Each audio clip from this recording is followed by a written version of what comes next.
अब बोलो, पूछो पूछो। वाहेगुरु दा खालसा वाहेगुरु दी फतेह। बेनती ये है भी तुसी असी तुहानू कामयाब बनावांगे। नरेगा वालियां बीबियां दी 400 रुपया दिहाड़ी होनी चाहिए आ।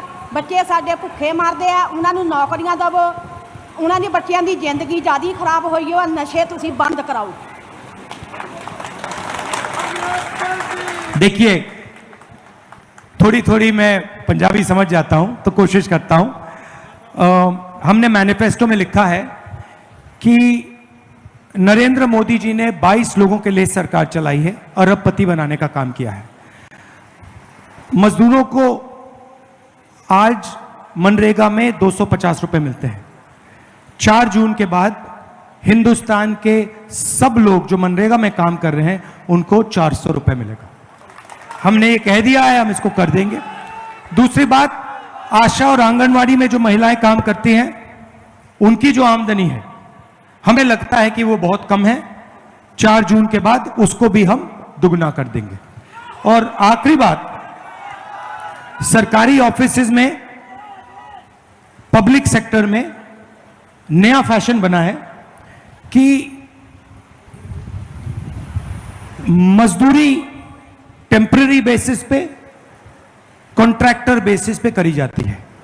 हम इसको बंद करना चाहते हैं। हम चाहते हैं कि अगर कोई भी सरकारी ऑफिस में काम करे, पब्लिक सेक्टर में काम करे, तो वो कॉन्ट्रैक्ट बेसिस पे काम ना करे, वो परमानेंट बेसिस पे काम करे, उसे इज्जत मिले, रिस्पेक्ट मिले, पेंशन मिले। तो ये भी हम करने जा रहे हैं सरकारी ऑफिसेज में। और पब्लिक सेक्टर में हम ठेकेदारी प्रथा को बंद कर रहे हैं और परमानेंट जो पहले होता था, परमानेंट नौकरी हम फिर से दिलाने का काम करेंगे। जहां तक आपने ड्रग्स की बात कही है, यह बात सबसे पहले मैंने यहां पंजाब में आकर उठाई थी और लोगों ने मेरा मजाक उड़ाया था। और आप बिल्कुल सही कह रही हैं, पंजाब से ये जो ड्रग का मेनेस है इसको मिटाना है। और इसमें कांग्रेस, ये काम कांग्रेस पार्टी कर सकती है और ये लोग नहीं कर सकते, नहीं कर सकते हैं। तो ये जब कांग्रेस पार्टी की यहां सरकार आएगी, जो आने वाली है, तब हम इसको बिल्कुल तेजी से मिटा देंगे यहां से। वो तो आएगी आएगी आएगी। धन्यवाद। बैठिए।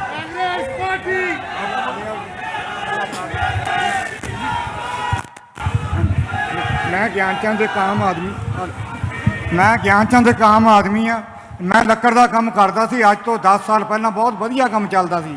ਅੱਜ ਹਾਲਾਤ ਇਹ ਹੋ ਗਏ ਕਿ ਸਾਰੇ ਅਸੀਂ ਘਰ ਦੇ ਰੋਟੀਆਂ ਆਵਾਜ਼ਾਰ ਹੋ ਗਏ। ਮੇਰੇ ਖਿਆਲ ਆ ਕਿ ਮੇਰੇ ਵਰਗੇ ਤੁਹਾਡੇ ਵੀ ਬਹੁਤ ਸਾਰੇ ਬੱਚੇ ਆ ਜਿਹੜੇ ਘਰਾਂ 'ਚ ਡਿਗਰੀਆਂ ਕਰਕੇ ਬੈਠੇ ਆ। ਕੋਈ MBA, ਕੋਈ BCA, ਕੋਈ ਕੁਝ ਕਰਕੇ ਬੈਠਾ, ਕਿਸੇ ਨੂੰ ਕੋਈ ਕੰਮ ਨਹੀਂ। ਕੋਈ ਐਸਾ ਇਲਾਕੇ 'ਚ ਫੈਕਟਰੀ ਨਹੀਂ। बहुत लोग दुखी आ। महंगाई इन्नी हो गई, जरा सिलेंडर 350 का सी अज 1200 का हो गया। हुण मोदी साहब ने सारा 100 रुपया घटा के मैनूं लगदा 1500 का फिर करने नूं फिरदा। तुसीं बिल्कुल मोदी नूं वोट नहीं पानी। वोट साडे आ प्रधानमंत्री दे जिहड़े हकदार आ, इन्हां नूं वोट दिओ तां कि इन्हां नूं वोट प्रधानमंत्री बनाइए, तां कि असीं अपने हक लईए। ये आपने जो बोला, ये आपने बिल्कुल सही बोला है कि नरेंद्र मोदी जी ने हिंदुस्तान की अर्थव्यवस्था को रोक दिया है। और जो छोटे बिजनेस वाले हैं, स्मॉल मीडियम बिजनेस वाले हैं, हाथ से जो काम करते हैं, उनको सबको खत्म कर दिया है। 2-3 तरीके से किया है। सबसे पहले उन्होंने पूरा का पूरा सपोर्ट अदानी जैसे लोगों को दिया है।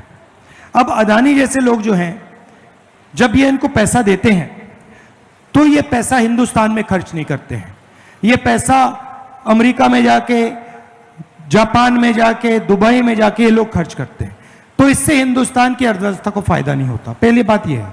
दूसरी बात, नरेंद्र मोदी जी ने छोटे व्यापारियों को मारने के लिए गलत GST और नोटबंदी की।